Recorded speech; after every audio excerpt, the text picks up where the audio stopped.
Today is something a little bit different. This is a story time ASMR book video. Sorry, today is Helen Dunmore, Amina's Blanket, illustrated by Paul Dayton, and this is the cover I shall be reading today.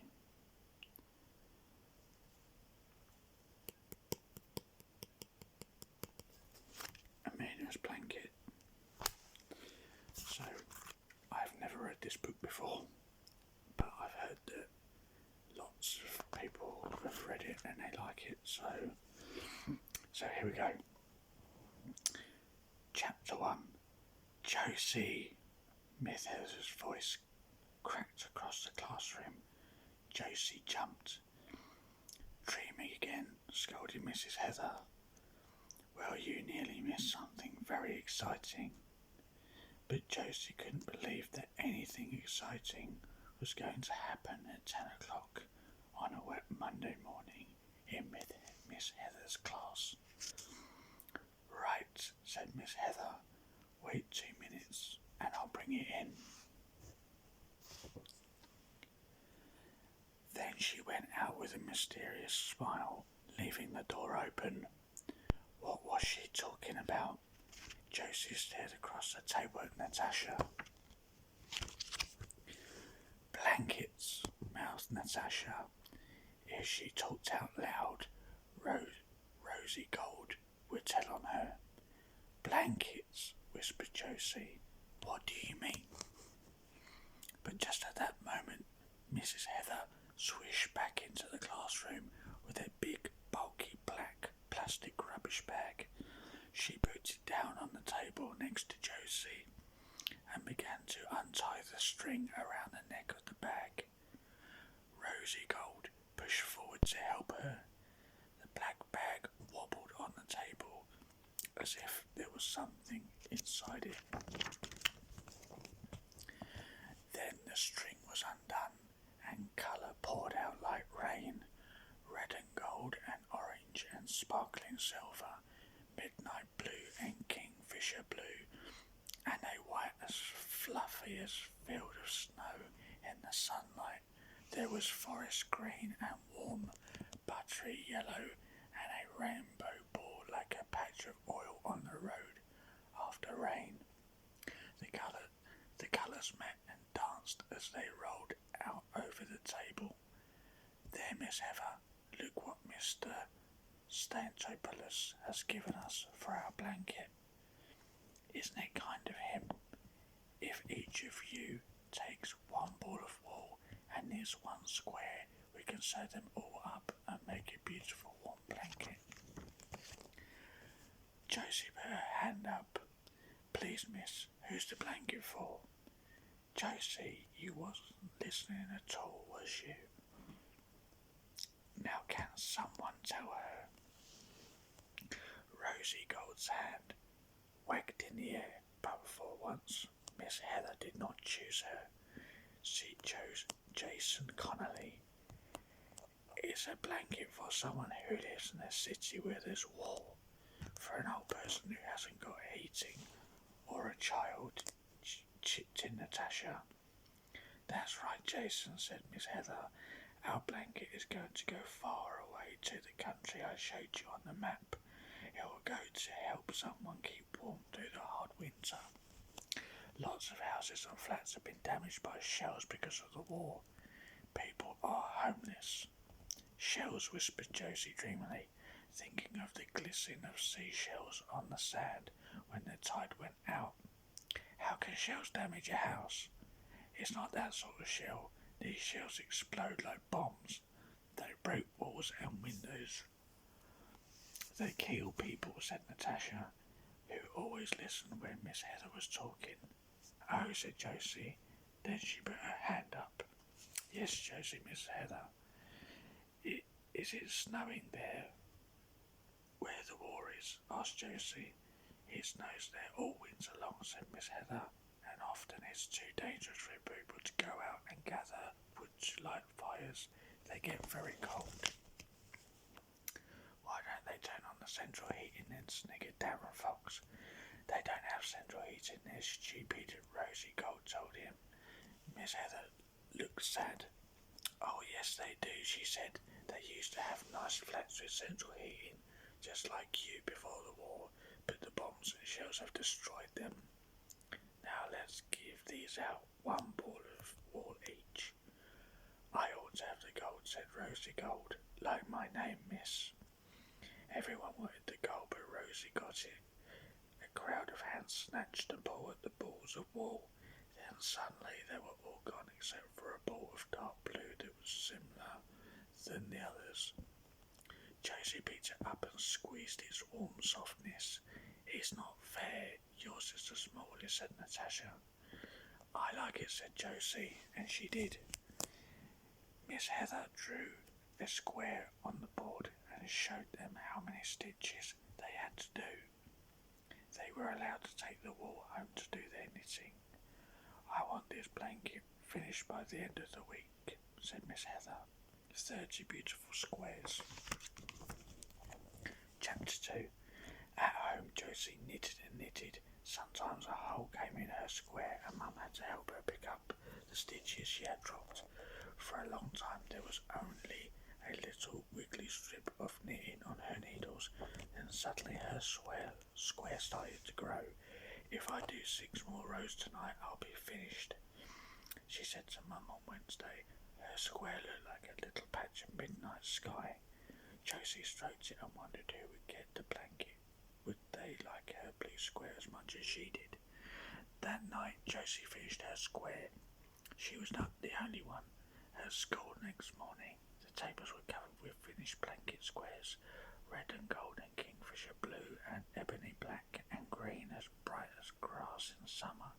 There was white like a little corner of a snowy field, and a patch like the midnight sky.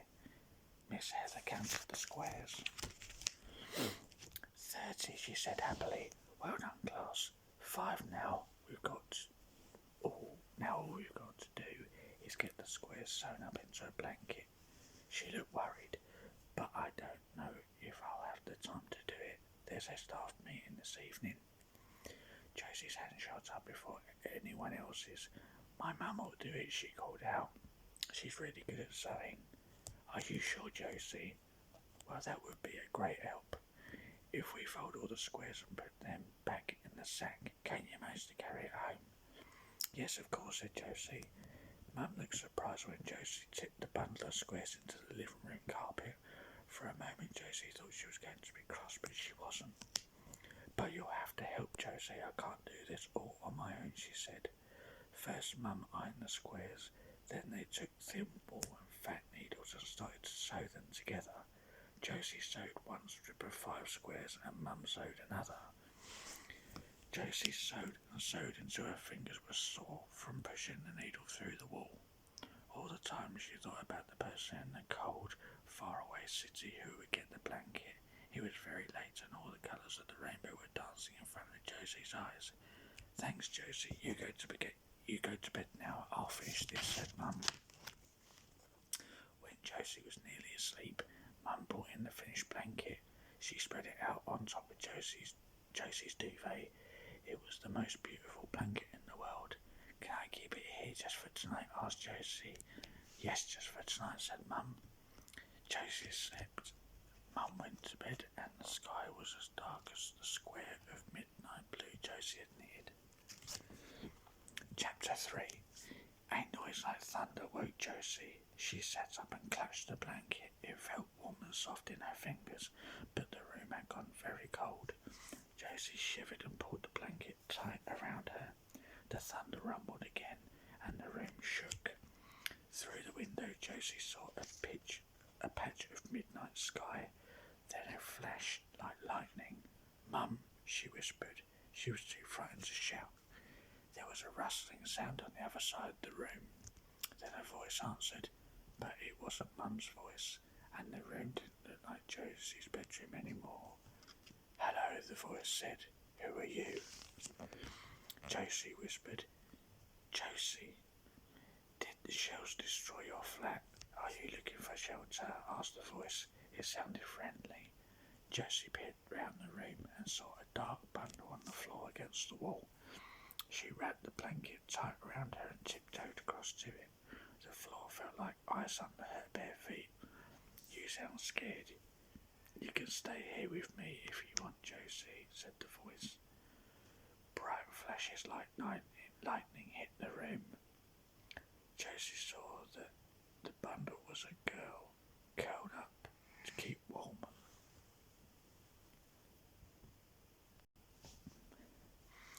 Bright flashes like lightning lit the room. Josie saw that the bundle was a girl, curled up to keep warm. She was about the same age as Josie, and she had long dark hair like Josie's. Suddenly there was a terrible bang, and the floor shook. Josie tripped up and fell onto the floor next to the girl. "That shell came close," said the girl. "I hope it didn't hit any of my friends' flats." "Ooh, what's that you've got? It's nice and warm and soft." "It's a blanket," said Josie. "You can put half of it over you if you want." Josie wriggled close to the girl and spread the blanket over them both. There was another bang, and the wall trembled behind Josie's back. "It's all right," said the girl. "That shell wasn't so close." "What's your name?" asked Josie. "Amina." "Are you on your own?" "No," said Amina. "I've got a friend here. Give me your hand." Amina took Josie's hand. "Here, feel," said Amina. Josie felt something soft and warm in Amina's hand. It was even softer than the blanket. "Stroke him," said Amina. "He won't bite you." The something soft and warm was alive. It wriggled under Josie's fingers. "What is it?" "A hamster," asked Josie. "No, he's my pet mouse. He used to be wild, but I tamed him. He's called Caesar. Only you mustn't tell, because food is so short and Mum won't let me give him anything." "Where's your Mum?" "She went out to get wood before it got dark," said Amina. Only then they started shelling. As soon as they stopped, she'll come back. She always does." But Josie felt Amina shivering. How cold and frightened she must be, lying alone on the floor all night waiting for her Mum to come home with wood to light a fire. "You can have more of the blanket if you want. I'm not cold," said Josie, and she tucked the blanket in around Amina. Poor little Caesar, "I haven't got anything for you tonight," said Amina. "You'll have to wait till Mum gets back." "What does he eat?" asked Josie. Amina laughed. "The same as me," she said. "He hides in my pocket and has a little bit of whatever Mum brings back." There was a soft sweep from Caesar. "He knows we're talking about food," said Amina. Where did you get this blanket, Josie?" "It must be the softest one in the city. It's even warmer than a fire." "You should see the colours," said Josie. "It's all made of squares of different colours. The one I knitted is dark blue, just the same colour as the patch of sky in the window." "I like it when the sky is dark blue with no shell flashes," said Amina. "That means it's safe. Tell me more about the colours. Everything's so grey and dirty in the city now." Well, there's a white like fluffy snow," began Josie. "Brr, don't talk about snow. You'll make me feel cold again." "Okay," said Josie, and she tried to think of colours which would make Amina feel warm. "There's yellow and red like the sun when it's going down on a holiday evening in summer. There's green like the shade of the trees when we sit under them in the dinner hour. There's..." Suddenly the window was full of a blinding white light. A second later the room rocked. A crash like 1,000 storms ripped through the building. It picked up Josie and Amina and threw them across the room.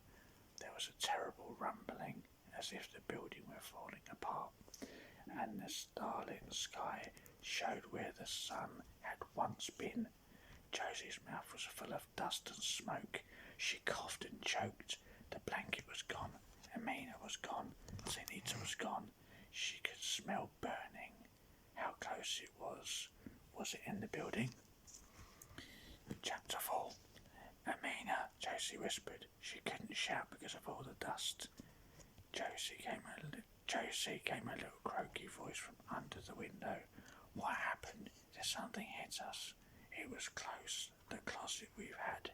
Is there a fire? The light in the window was changing to red.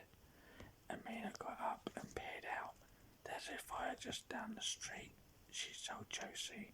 Josie picked herself up off the floor and stumbled over to Amina. She saw long red flames licking out of a block of flats and people like black ants running into the streets. Fire leapt into the sky, changing it from dark blue to orange. It was nearly as light as day. Poor Sleater, said Amina. He's so frightened of shells, he's afraid we'll get hit. Where is he? In my pocket, right down at the bottom. Can you feel him? Josie felt the little shivering mouse deep in Amina's pocket. The walls of Amina's room were shivering too. The fire is spreading, said Amina. It's coming this way. I wish Mum was here. The fire crackled and rushed. It sounded as if it was nearly in the room. Then Josie and Amina heard voices shouting. The voices were coming nearer and nearer. Rescue us, said Amina. They're coming to get us out. The fire was coming closer. Which would get to them first, the fire or the rescuers? Josie grabbed Amina's hand and they stumbled to the broken doorway. There was so much smoke that their eyes hurt. Josie coughed when she tried to breathe, and the fire roared like a lion outside. Suddenly, the rescuers' voices were loud, just on the other side of the door. We're in here, shouted Amina. Chapter 5. The door flew open. Josie blinked as the bright sun chased across her bed. Mum was pulling back the curtains. Come on, Josie. You'll be late for school, said Mum. And you've got to take that blanket in, remember? Josie fell on the bed for the blanket. It was there, as bright and beautiful as ever, all the colours of the rainbow. Amina, whispered Josie. Where was Amina? Josie picked up the blanket. It smelled of smoke and danger. It smelled of war. Where was Amina now? Miss Heather packed the blanket up in a parcel and sent it away. Weeks passed. Everybody had forgotten about the blanket except Josie. But one day Miss Heather came into the classroom waving a big brown envelope. Class 5, she said.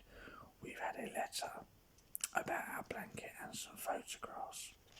Miss Heather rustled in the envelope and held up a big photograph. Look, she said. Those are the people who have lost their homes because of the war. Their houses were shelled and now they're in the centre for homeless people. If you look carefully, you can see the blankets on their beds. One of them is a blanket we made. The photograph showed a crowd of people huddled together in a big hall. There was a row of beds with blankets on them, and by one of the beds there was a girl about Josie's age. With long dark hair, Josie stared. Surely she knew that face. Josie could not stay in her chair. She had to get closer to the photograph. Josie, Miss Heather. But Josie was staring at the face of the dark-haired girl. Amina, she whispered. Is Amina the girl in my dream? It was Amina in the photograph, and one hand in her pocket. Josie knew she was stroking Sleater. Sit down, Josie, said Miss Heather crossly, and Josie had to sit down. Our blanket is on one of them beds, said Miss Heather, but Josie knew it was on Amina's bed. Amina isn't a dream, she thought. She's a real girl. My dream was real. Amina had to leave her home because of the shelling and the fire. The blanket was on Amina's bed in the centre of homeless most people, all the colours of the rainbow were there. The red, the gold, the orange, the forest green, the snowy white and the midnight blue that Josie had knitted. The blanket would wrap up around Amina at night and keep her warm. Sleep well, Amina, said Josie, so softly that no one heard her. And that was Amina's blanket. I hope you enjoyed that, guys, and I hope it hopefully got some people to sleep. And I wish you a peaceful night and sleep well, and I will see you soon with another video. Until then, guys.